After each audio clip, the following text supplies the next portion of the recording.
morning, Mon family. It's Monday, September 15. Wake up, grab coffee, let's go. Because life doesn't care if you're ready, okay?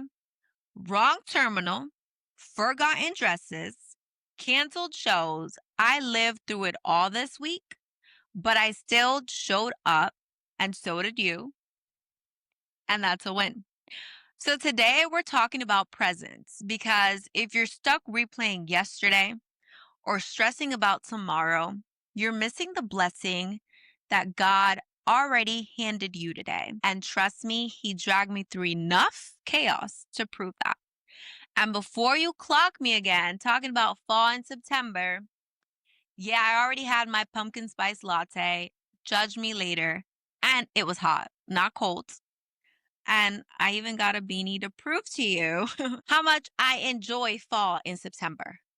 hmm Let's go into it. So let me start off with this airport adventure.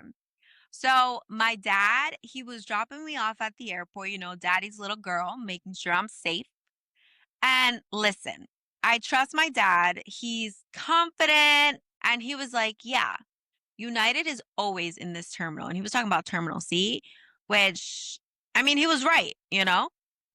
But I was like, okay, cool. Bag in hand, I unloaded, I checked my bag. And once I'm through TSA and the whole 9 yard, I looked down on my ticket to find out what number my gate was. And for some reason, it said Terminal A, and I'm all the way in Terminal C. And I'm standing there. What do you mean, Terminal A? How did TSA even let me through here? But I guess apparently United has two terminals and I didn't clock it. And thank God for those shuttle buses because the only reason why I made it was because I was able to hop on that bus. A little hiccup, but okay, we made it. And then when I thought the chaos was done, I get a text from the bride. Yes, the bride. And she goes, "Oh my God, I forgot my dress." And I'm looking down at this message like, how on earth do you forget your wedding dress? The one person that didn't need to forget anything. She was already in the Uber panicking.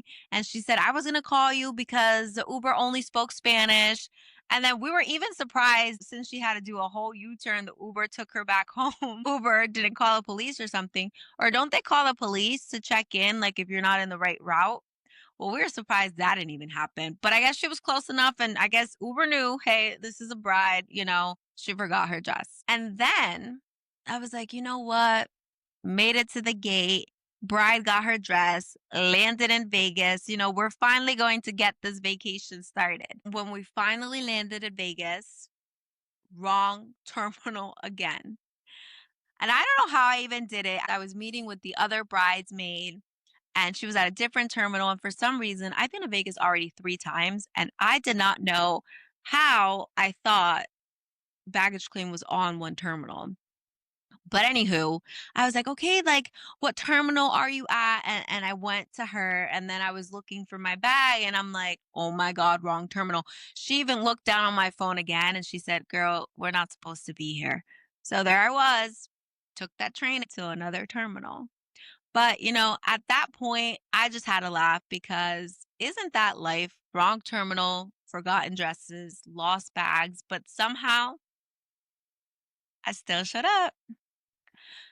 And after all of that, the real blessing came in the form of a burger, In and Out.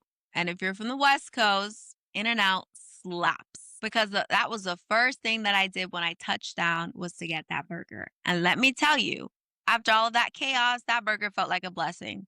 The fries were mid, okay? People get animal style, whatever. I don't care. And the burger, though, a miracle. Holy, of course. And the debate started. In and Out or Whataburger? I keep saying it Waterburger, but it's what a burger. Like, what a burger. But that moment, In and Out was preaching the gospel.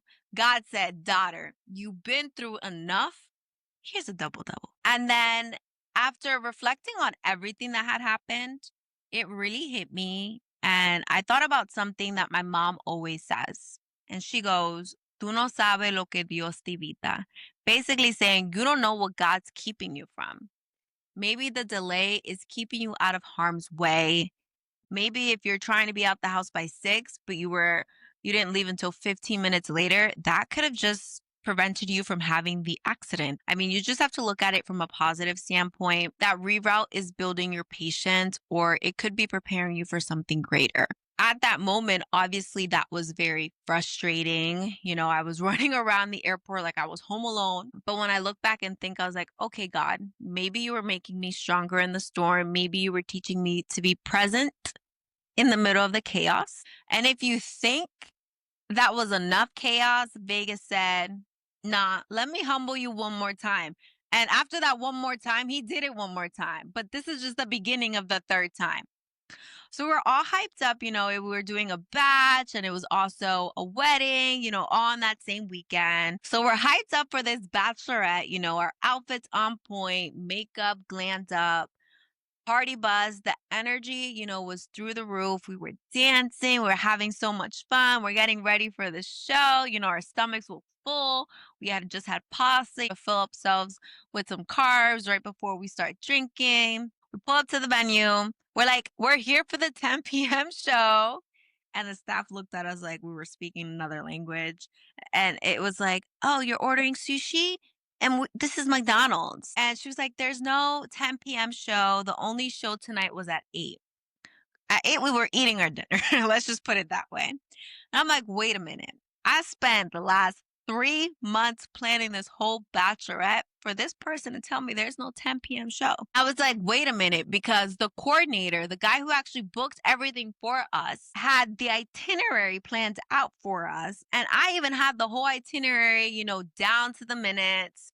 And to make it better though, like to not make myself feel a little bit bad, the host that was at the party bus with us, taking us around, she didn't know shit either. Host doesn't know, venue doesn't know, coordinator doesn't know. Were we bumped? Yeah. We literally planned that whole moment for the bride. We wanted her to have fun, at the show. But here's the moment. We didn't let it kill our vibe.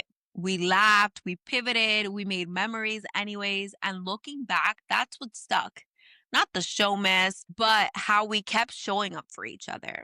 Because, that's life. Sometimes your big 10 p.m. show doesn't exist, but it's the people that you're with, the love, the laughter, and that was the real show. And after all of that, we ended up at our final stop, which was at the club, Tao. And Tao was Tao. Energy was high.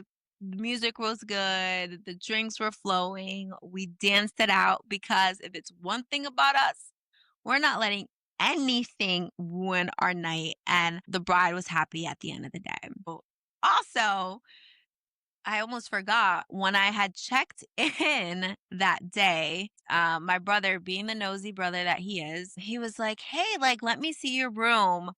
So I sent him a video and I gave him a little tour. He goes, dang, you must poop a lot because why did they give you 2 bathrooms? Like, sir, out of everything in Vegas, the clubs, the food, the lights, the view, that's what you notice? Only brothers. And again, he's the nosy one. But hey, I guess that's the highlight of my trip. Wasn't Tao, wasn't in and out. Apparently, it was the bathroom options because options matter, right? Depending on where I want to go one day. And honestly, that's the thing about Vegas. It will humble you in the nighttime, but it preaches to you by the pool the next day. Because this was probably one of my most favorite conversations that I had. We were all by the pool, a bunch of us, the bridesmaids. There was a groomsman who had mentioned that he works with kids. And he said, do you know what I admired about kids the most? Is that they're always present. And they can be playing with the toy, but they're always present in that moment.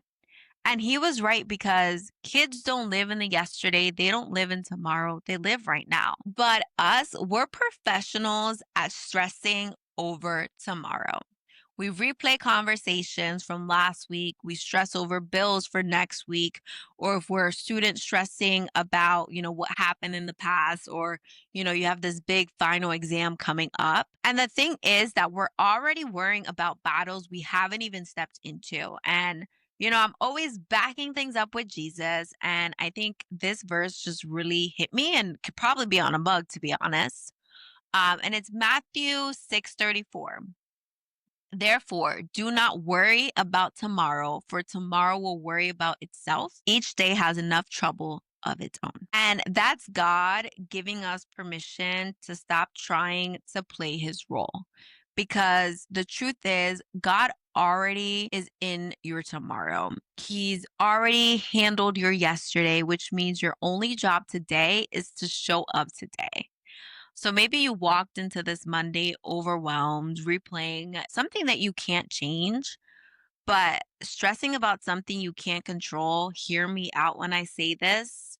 Presence isn't just mindfulness, it's faith. It's choosing to believe that even when you don't see the full picture, God is already writing it. And if all you can do today is breathe, laugh once, whisper thank you, or just be here, that's faith. That's still showing up. And that same week, my brother messaged me about my nephew, and everybody was back to school. And supposedly, my nephew comes home and says, a fight broke out in the school line. And of course, he was dramatic. He's always dramatic. It was a little kid trying to take another kid's lunch. And at first, you think, it's just kids being kids. But no, that's also a teaching moment because kids don't just listen to rules, they watch us. They learn how to treat others by how we show up.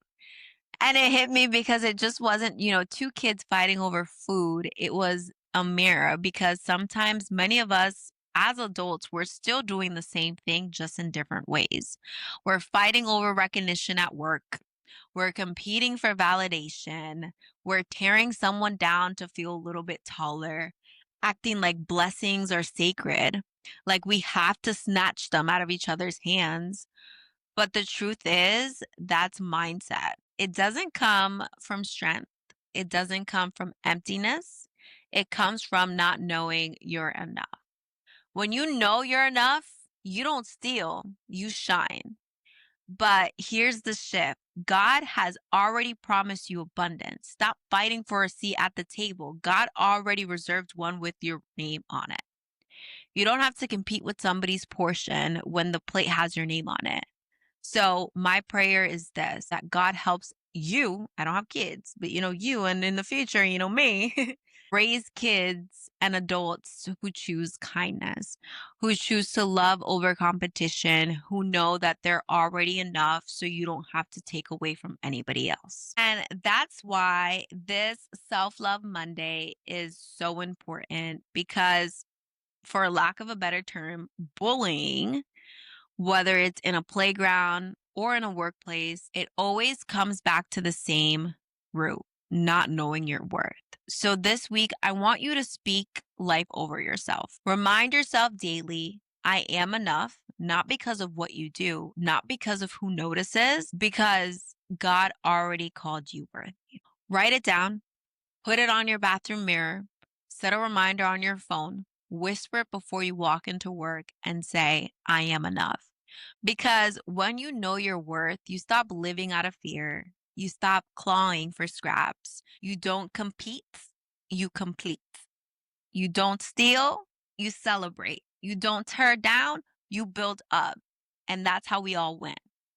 And when you choose presence, kindness, and love over negativity, or Monday over negativity, we don't just survive the week, we own it. Life's going to throw you at the wrong terminal, forgotten dresses, canceled shows, and even kids fighting in the lunch line.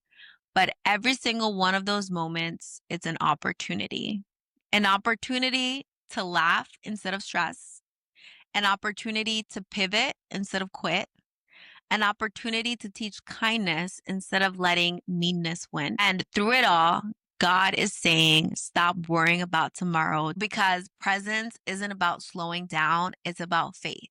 Trusting that even when you don't see the full picture, He's working behind the scenes. This is Mon, Monday over negativity. Keep showing up, keep laughing through the chaos, and let's win this week together.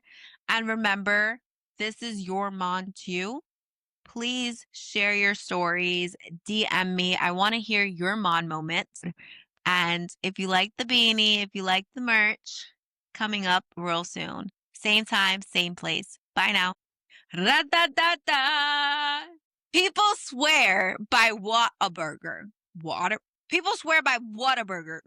What a burger, bruh. That was what a burger. People swear by Whataburger. I sounded like I was going through it, bruh. You What a sounded like a broken record. What a Do